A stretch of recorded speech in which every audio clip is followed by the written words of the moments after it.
Salam pemirsa CB semua, kembali lagi bertemu dengan pembahasan buku Bugar Selamanya. Buku ini menceritakan bagaimana kesehatan yang harus kita pelajari melalui prinsip yang ada di Eden. Dan juga buku ini memberikan kita beberapa poin penting. Yang pertama adalah perubahan pola hidup yang akan menambah umur kita di dalam hidup kita sehari-hari untuk kita semangat di tahun-tahun yang mendatang. Dan juga kekuatan harian untuk merangkul fisik, mental, dan spiritual kita, memberikan dorongan, inspirasi, dan juga motivasi untuk kehidupan kita, untuk kita mencari Tuhan lebih dekat. Dan juga dikatakan di sini bahwa kisah kemenangan dan wawasan yang menarik tentang manusia dan penciptanya. Kita akan mempelajari buku ini untuk kita memiliki wawasan yang baik, wawasan yang benar di hadapan Tuhan, untuk kita mengetahui tentang bagaimana proses dari Tuhan membentuk tabiat kita sehari-hari. Bacaan kita kali ini judulnya adalah belajar untuk bersandar. Ayat intinya terambil dalam Mazmur 61 ayat 3. Dari ujung bumi aku berseru kepadamu, karena hatiku lemah lesu, tuntunlah aku ke gunung batu yang terlalu tinggi bagiku. Bukankah menakjubkan betapa cepatnya kehidupan bisa berubah? Hal-hal yang kita sia-siakan tiba-tiba hilang atau menodai nama baik. Itulah yang terjadi pada saya baru-baru ini. Saya sedang bermain softball dengan tim gereja kami. Kami kalah dengan sangat buruk. Saya berusaha memikirkan cara untuk menghentikan kerugian kami. Jadi saya terjun ke basis dan akhirnya kaki saya patah. ACL, ligamen, dan beberapa tulang rawan robek dan terjatuh tepat pada wajah saya. Lain kali saya akan mencoba untuk tidak terlalu dramatis. Ya, Pak, permainannya sudah berakhir. Kami mungkin kalah telak, tetapi satu-satunya hal yang diingat orang-orang adalah pemandangan saya dibawa dengan ambulans. Baik, pelajaran kita menceritakan bagaimana untuk kita bisa memiliki hati yang mau bersandar kepada Tuhan. Tuhan meminta kita untuk kita bisa bersandar kepadanya. Dan juga pada saat kita ingin untuk menyerahkan hidup kita kepadanya, kita harus minta bahwa Tuhan harus membawa kita ke tempat di mana Dia akan menempatkan kita di tempat yang paling tinggi. Dikatakan di sini bahwa di ujung bumi kita harus berseru dengan hati kita yang lemah lesu, dan supaya kita meminta Tuhan untuk menuntun kita di gunung batu yang terlalu tinggi yang membuat kita untuk tidak bersandar kepada Tuhan itu sendiri. Dari pelajaran ini menceritakan bagaimana Tuhanlah batu yang tinggi itu yang harus kita bersandar kepadanya. Bukan diri kita yang harus kita tinggikan, tetapi marilah kita bersandar kepada Tuhan supaya kehidupan kita hanya sepatut dengan kehendak Tuhan. Dikatakan juga di sini bahwa bukankah hal yang betapa cepatnya hilang bisa berubah. Jadi pada saat kita mendengarkan kalimat ini, mungkin pada saat kita berpikir bahwa ini adalah hal yang baik karena sesuatu hal yang kita inginkan cepat berubah. Tetapi apa yang ada dalam cerita ini adalah hal yang kita sudah sia-siakan tiba-tiba hilang atau menodai akan nama baik kita sendiri. Kita lihat dari contoh ini menceritakan bahwa ada seorang yang melakukan pertandingan di softball, dan pada saat mereka sudah kalah atau mereka sudah memiliki poin yang sangat buruk, dia tidak berpikir bagaimana cara jernihnya untuk melakukan, tetapi dia memikirkan secara mental atau secara pikirannya dia untuk bisa mencari cara bagaimana untuk mengalahkan tim lawannya. Tetapi apa yang dia lakukan adalah dia berusaha untuk memikirkan cara untuk menghentikan kerugian ini. Dia bersandar kepada dirinya, dia menggunakan dirinya untuk bisa mencari cara sendiri. Jadi dia melakukan satu tindakan, yaitu dia terjun ke basis dan akhirnya kakinya patah dan juga beberapa tulangnya robek, terjatuh pada depan lawannya sendiri. Kita lihat di sini pada saat kita terjatuh, maka akan ada satu insiden yang sangat berbahaya untuk kehidupan kita. Pada saat kita memilih sesuatu yang tidak sesuai dengan kehendak kita, maka pada saat itu juga impact-nya akan terjadi dalam kehidupan kita. Kita tidak tahu yang kita lakukan ini membuat kita untuk senang atau untuk mengalami satu kesakitan yang besar. Tetapi dari cerita ini dia katakan bahwa dia mengambil caranya dia sendiri sehingga dia melakukan itu. Dia mengambil keputusan sesuai dengan kehendaknya, sehingga pada saat dia melakukan itu, dia memiliki cedera ligamen dan juga beberapa tulangnya robek sehingga membuat dia cedera besar. Dan juga di sini dikatakan bahwa permainannya sudah berakhir. Kenapa sudah berakhir? Karena semua apa yang dia sudah lakukan adalah sudah sia-sia. Dia melakukan dengan kehendaknya sehingga semuanya tidak membuahkan hasil yang baik. Sehingga semuanya sudah sia-sia karena mereka sudah tidak bisa berbuat apa-apa lagi. Mereka sudah kalah, tetapi satu hal yang diingat orang atau satu hal yang diingat oleh pemandangan dari penonton-penonton dan juga lawannya adalah melihat dia pada saat dia dibawa oleh ambulans karena tindakan yang dia lakukan. Kita tidak sadari sesuatu hal yang kita lakukan seringkali itu adalah satu tindakan yang kita keluarkan di dalam pikiran kita, sehingga membawa kita kepada ada hal di mana kita sukses, ada hal di mana kita menjadi bahan tontonan dari kesalahan kita sendiri. Dan saya bertanya-tanya, mengapa? Mengapa saya? Mengapa demikian? Kenapa sekarang? Tentu saja tidak punya waktu untuk berjalan tertati-tati menggunakan kruk. Dengan kaki saya yang digips, saya tidak bisa menyetir. Saya harus mengandalkan kebaikan orang lain untuk menjalankan tugas untuk saya, memasak makanan, mengawasi anak-anak saya saat saya menjalani prosedur rumah sakit, dan bersabar menghadiri kunjungan ke dokter. Baik, pelajaran yang sangat menarik ya. Karena satu tindakan yang dia sudah lakukan berimpact atau mendapatkan satu kesimpulan dari apa yang dia sudah lakukan itu. Sehingga pada saat sudah terjadi baru dia bertanya, kenapa harus dia dan mengapa sekarang terjadi itu kepada kehidupannya.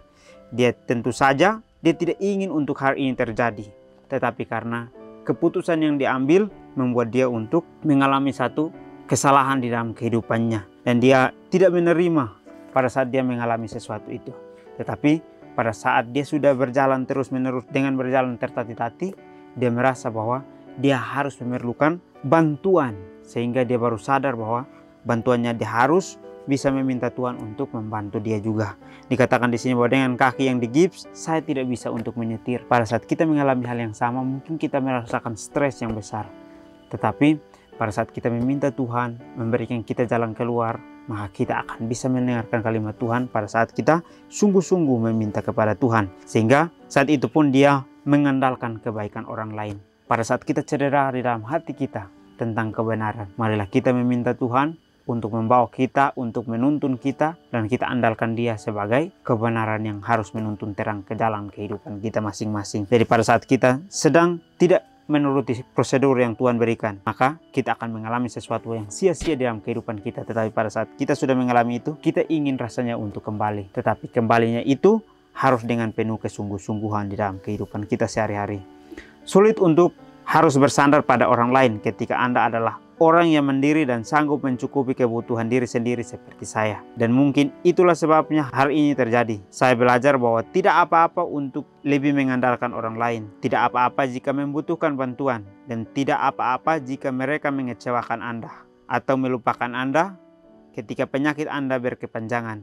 Sekarang saya tahu bagaimana rasanya berada di bawah belas kasihan orang lain untuk waktu yang lama. Orang-orang yang sibuk dengan kehidupan mereka sendiri mengurus saya tidak selalu mudah. Teman-teman saya sangat baik, tetapi mereka mengetahui bahwa setelah hampir 3 minggu menjadi cacat, hidup mereka harus terus berjalan, sementara hidup saya macet. Baik, inilah yang akan kita alami pada saat kita melakukan satu tindakan yang salah.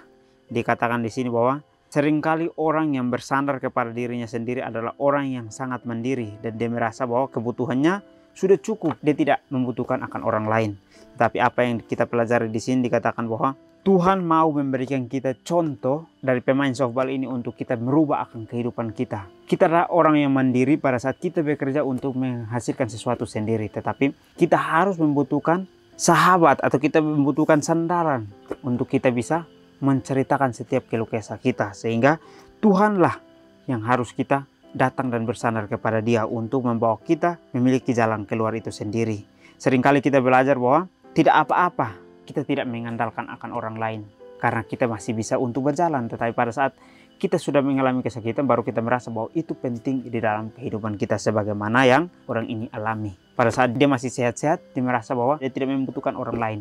Tetapi pada saat dia sudah sakit, dia membutuhkan teman-temannya atau sahabatnya atau pekerjaan sekalipun dia membutuhkan itu. Meskipun membuat dia kecewa, tetapi dia merasa bahwa inilah hal di mana Tuhan untuk mendidik saya, untuk saya memiliki hati yang mau belajar untuk bersandar kepada Tuhan. Jadi dia memiliki cerita bahwa pada saat dia mengalami cobaan ini, dia melihat bahwa teman-teman yang sangat baik, tetapi mengetahui bahwa setelah hampir 3 minggu menjadi cacat, hidup mereka harus terus berjalan, sementara hidup saya macet. Seringkali kita melakukan hal-hal yang tidak benar, membuat kita untuk memiliki cacat kehidupan kita. Pada saat teman-teman kita yang selalu setiap hari bersama dengan kita, mereka akan membantu kita di saat kita membutuhkan di dalam waktu cepat. Tetapi pada saat waktu yang sangat panjang, maka mereka memiliki tanggung jawab mereka sendiri, sehingga mereka memilih tanggung jawab mereka untuk terus berjalan maju. Tapi kehidupan kita akan stuck di situ karena pilihan kita atau tindakan kita yang sudah kita lakukan. Jadi marilah bertindak sesuai dengan apa yang Tuhan inginkan supaya kita tidak salah untuk mengambil setiap keputusan yang ada. Saya juga belajar bagaimana perasaan anak-anak saya ketika mereka meminta sesuatu yang saya tidak langsung memberinya. Sulit untuk menjadi bergantung pada orang lain dan sabar pada saat yang bersamaan. Dan ketika Anda bergantung pada orang lain, Anda cenderung banyak menuntut. Saya sudah belajar bagaimana rasanya meminta kompres es atau segelas air dan harus menunggu untuk itu. Untuk saat ini, Tuhan tidak hanya harus memimpin saya ke batu karang yang lebih tinggi dari saya, Dia harus memberi saya dorongan untuk naik ke atas. Tuhan tidak mengapa, karena saya sedang belajar untuk bersandar. Tuhan, tuntunlah saya ke jalan yang Engkau kehendaki, dan jika perlu, berilah saya dorongan. Baik, di akhir pelajaran kita menceritakan bagaimana apa yang dia sudah alami, dia serahkan semuanya kepada Tuhan. Dia ingin untuk merubah setiap apapun yang ada dalam kehidupannya, sehingga dia belajar untuk mengetahui perasaan anak-anaknya pada saat anak-anaknya meminta, tetapi dia tidak memberikan secara langsung. Inilah iman yang harus kita punya. Sebagai orang mandiri, mungkin kita membutuhkan sesuatu, kita akan usaha untuk mendapatkannya. Tetapi pada saat kita hidup dengan Tuhan, kita ingin untuk melayani orang lain. Maka Tuhan memberikan kita pelajaran untuk kita memiliki iman.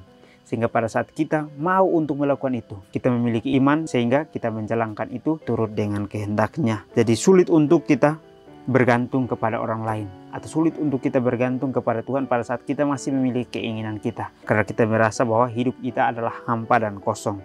Tetapi kita diajarkan untuk memiliki rasa sabar yang bersamaan dengan apa yang kita alami. Jadi pelajaran ini menceritakan kepada kita bahwa kita harus bisa bergantung kepada Tuhan, bersandar kepadanya, meminta Dia menuntun akan segala kehidupan kita, membawa kita kepada satu kesuksesan, di mana bukan kesuksesan diri kita, melainkan Tuhan yang memberikan kesuksesan itu. Jadi untuk saat ini kita harus belajar bahwa Tuhan akan membawa kita ke batu karang yang lebih tinggi dari kehidupan kita.